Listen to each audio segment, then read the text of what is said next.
Her brothers Henry and Tom were on their way to their newly purchased piece of land. It was a thrilling drive, and both brothers couldn't wait to see what their investment had brought them. They got the place for basically nothing at an online auction. So maybe it was a bust, but still the excitement was high. They arrived at the gate and took the first steps on their new property. Not much later, the terrain was rough, and Tom immediately saw that it needed much work. But then they noticed something they didn't expect to see. A structure stood in the middle of the land, a building they did not see on the map they received after the purchase. It looked like an old rusty shed. It had seen better days, but it piqued their interest. So the brothers carefully approached the structure. But before we start, don't forget to subscribe, like, and hit the notification bell for more amazing stories. Henry walked around the worn-down building while Tom yanked at the two large doors in the front. So do you see another way in? Because these main doors are locked tightly, Tom asked his brother. Henry walked around the corner and shook his head. This was the only way in. They looked at the heavy chain lock connecting the two doors together. What now, Tom asked, but Henry knew just how to solve this problem. They were going to break the lock open. Henry looked around for something that could help them and quickly found the solution to their problem. A steel pipe stuck out between some rubble, so he picked it up and shoved it between the lock's chains. Tom took a few steps back, wondering what his brother was planning. Henry twisted the pipe around several times and then pulled as hard as possible. The pipe created a lever that would be strong enough to break the chain. And it worked because after a couple of tries, they heard the sweet sound of a chain bursting. The air inside was warm and humid, and it was too dark to see anything properly. So Henry and Tom used their flashlights to look around. It became clear that this shed had not seen the light of day in many years. The empty cabinets were full of mold had formed, and vegetation had overgrown most of the shed's innards. But there was something in the back that piqued their interest. In the right corner of the worn-down building, there were multiple large boxes. Some with hanging locks, just like the shed had, but smaller, and some with no locks at all. The two brothers were fascinated. They felt like they were on some storage hunter TV show. Ready to find some treasure, Tom said, smiling as they lifted the boxes out into the open, their bodies filled with anticipation. What was inside? Once outside, it was time to unlock their exciting findings. The boxes were old, but the details on them were intricate and well kept. It made them look way too important to just be tossed out to rot in a shed, and their insides proved it. The boxes were filled with documents, a complex-looking blueprint, and pictures of a man and his family, which didn't just look old.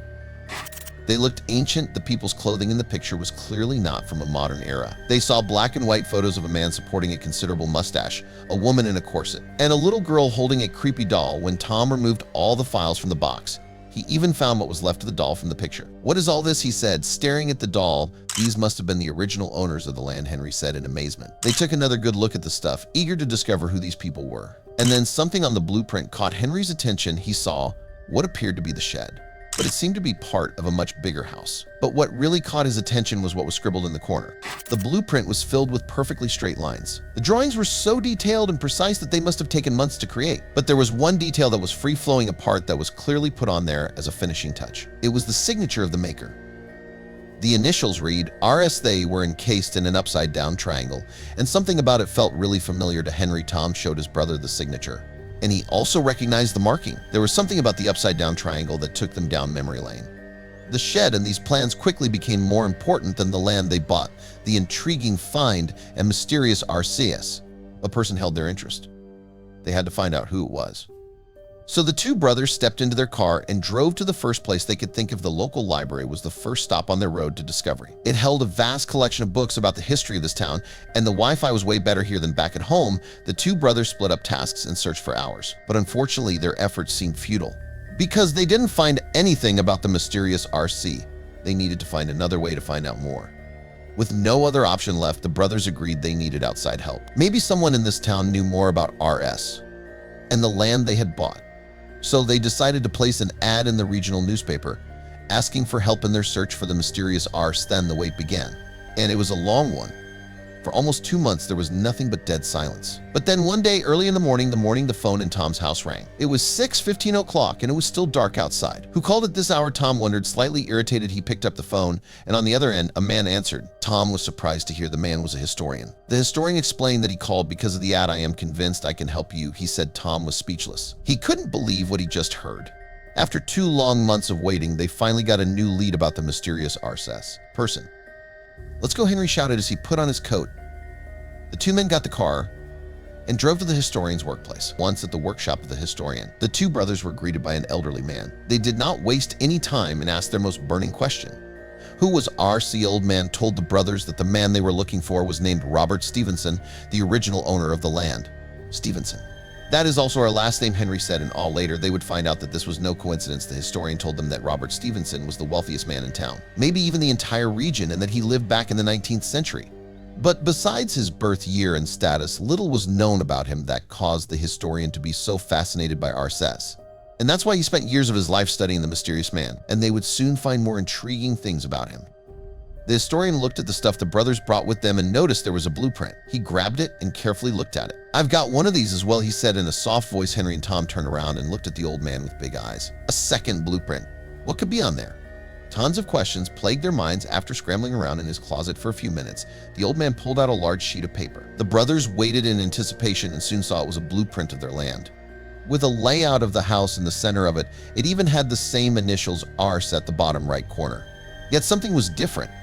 It was a perfect copy of theirs, except for one detail. Henry was the first to spot the difference. "Don't you see it?" Henry asked while Tom and the historian still stared at the paper blindly. He grabbed the blueprint from the historian's hand and put one over the other, and as he held the stacked pieces of paper to the light, the others gasped. The historian's blueprint was missing a room. It was the exact spot where their shed stood. "Oh God, you are right," the historian said. He told the men that after Robert Stevenson's death, all traces of his life seemed to have vanished. His guess was that this secret room, which lay in the exact location of the shed, might have something to do with it. The brothers looked at each other with a hopeful look. Were they onto something? Tom and Henry quickly thanked the old man and told him they would keep in touch if they found something. Within minutes, both brothers were back in the car on their way to the land and the shed they bought. The brothers were so excited they ran back toward the shed, a building they now saw in a whole new light. What secrets did it hold? Tom and Henry stood in the center of the shed and looked around. They had searched this place before, and it didn't bear much fruit back then, but they knew more now. The brothers opened every cabinet and flipped every object upside down, but they found nothing. He was sure he heard a strange sound while walking. Henry moved a few steps and stomped again, repeating this process a few times. His actions caught the attention of Tom, who walked over, and then they heard it. After moving a few times, the hollow sound was heard. They looked at each other. "I think there is a hollow space underneath here," said Henry eventually. Disbelief drenched his voice. With trembling hands, Henry and Tom reached for the handle of the old wooden hatch. They pulled the lever. With huffing and puffing, they managed to get the hatch open. Below, a dark hole with a ladder was revealed. The first 3 steps were visible, but after that, it was nothing but darkness. "Hello. Is there anyone in there?" shouted Tom, with a slight quiver in his voice. He wasn't expecting an answer, but still felt nervous. They heard his voice echo in the space below, indicating it was pretty big. This was that Henry took the initiative and climbed down the first steps, which creaked dangerously, causing him to quickly descend further. "Okay, I'm down. Hopefully there was some kind of light source down here." The brothers started to search the room, but didn't know what to look for exactly. They expected it to be some dirty, musky old basement filled with old junk, but instead, they found themselves standing in a well-organized living room. They could see no one had been here in ages due to the layer of dust everywhere, but it still felt homey. There was a dresser, a small cabinet, and a coffee table in front of a couch filled with teacups and plates. But something else caught their attention. Next to all the plates and cutlery, there were multiple old pictures. Henry wiped the dust off the couch and sat down to take a look at them. Most of them were of a young girl, but then Henry's heart suddenly skipped a beat. "Look at this," he exclaimed as he shoved a picture in Tom's face. Tom snatched it out of his brother's hands to take a better look. "This is him. It's Stevenson." Slowly but surely, the realization dawned on them. "This has to be the secret room the historian was talking about," Tom said enthusiastically. There was no other option. They went through the drawers of the small cabinet, moved the dresser, and looked beneath the couch, and both brothers eventually stared at the same point in the room. A large oil painting of Robert Stevenson and his family hung on the wall. It was beautifully painted and precisely the same as the picture. This was the first thing they found that led anywhere. It had to be a clue. Both men stepped closer to the painting. In the bottom right, the initials Arcès were scribbled. They were on the right track, but then Tom noticed something. Robert Stevenson did not only share their last name, some of his features also pretty closely matched their own. The big round family nose and the birthmark on his forehead that many family members had. Could Robert Stevenson potentially be their ancestor? Where was this going? This painting was obviously the next clue. Then Henry thought of something. What better place to hide something than behind a painting? "There's something behind the frame," he suddenly muttered as he backed away. Their hearts raced as Tom reached his fingers around the edge, trying to pry the hidden object loose, but it wouldn't budge. Determined, Henry and Tom knew they were onto something.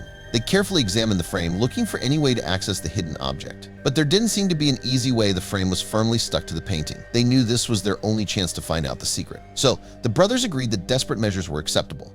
Henry took a deep breath and then broke the picture frame. It took Henry quite a bit of effort to break the frame, but eventually he managed it. And when he did, a key fell onto the floor. It was pretty small and looked very old. Where does this go? Tom thought aloud. Due to the key, missed the envelope, which also fell out of the frame. Henry quickly snatched it off the ground and opened it without hesitation. "This is amazing." While Henry stared at the letter, Tom took a closer look at the envelope and noticed the upside-down triangle in the wax seal. They were surely on the right track.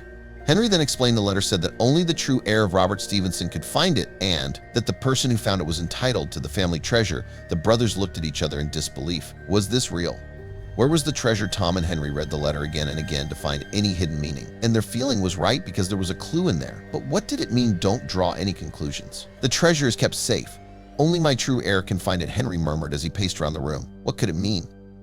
Then he suddenly stopped in his tracks. I got it, he shouted. Tom watched his brother hurry toward the cabinet and mumble softly. What are you doing? He asked, staring at his brother, who was opening and closing drawers frantically. Henry didn't react and kept fidgeting with the drawers of the cabinet. He figured the clue meant the treasure was hidden with the drawers, and their shared initials were the key. After Henry closed the last drawer, a loud click was heard. The click echoed through the room. Tom now joined Henry next to the cabinet. They were this close to finding a long-lost treasure. They could feel it.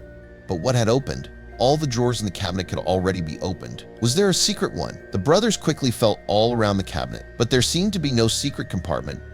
Then Tom noticed the cabinet was shaking lightly. After every touch, Tom grabbed the whole cabinet and shook it vigorously. It became clear to both brothers that nothing inside the cabinet had opened, but the cabinet itself had opened. It also functioned as a door. Come here. Help me, Tom ordered his brother, and they lifted one side of the cabinet to move it aside.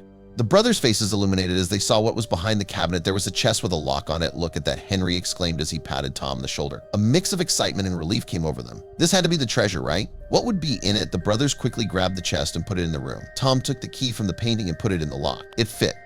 They opened the chest and found it filled with golden coins and old documents. Henry and Tom were overjoyed with their discovery. The chest of gold and ancient documents felt like a direct connection to their past. They questioned if they were the rightful owner, as the letter had said. Eager to learn more, they carefully packed the chest and its contents and drove to the historian. Their hearts were full of excitement, a sense of accomplishment, but also doubt would they be able to keep the treasure. The historian was astounded by their find. The old man immediately dove right into the old documents inside the chest. The documents provided invaluable information about Stevenson's life, work, and contributions to the town. They also confirmed that gold belonged to the brothers, as they were the direct descendants of Robert Stevenson. The historians couldn't believe what they had found and thanked them, but the brothers were still processing. They had just become rich. Henry and Tom felt they owed their ancestors something, but didn't know how to honor their legacy. But eventually, they thought of the perfect way. They used the blueprints they had found to build a house on their land, replicating Stevenson's original design. It took them years to complete, and they even included the secret room. The brothers felt a strong connection between them and their ancestors, but the house wasn't all they did. Next to their new home, the brothers constructed a small museum. This museum housed all the antiques, documents, and the story of their incredible discovery. They invited the historian to manage the museum, and it became a place of learning and curiosity, attracting locals and tourists alike eager to explore the rich history of Robert Stevenson and the area. The museum stood as a testament to their journey and the heritage they had uncovered. Years later, the brothers still lived on the property. They expanded it so their whole family could reside there. Looking back, buying the land changed the brothers' lives in ways they never imagined. It was not just a piece of property, but a doorway to their past and a bridge to their future. Thanks to their ancestors, the brothers could now provide for their family in ways they had never thought possible.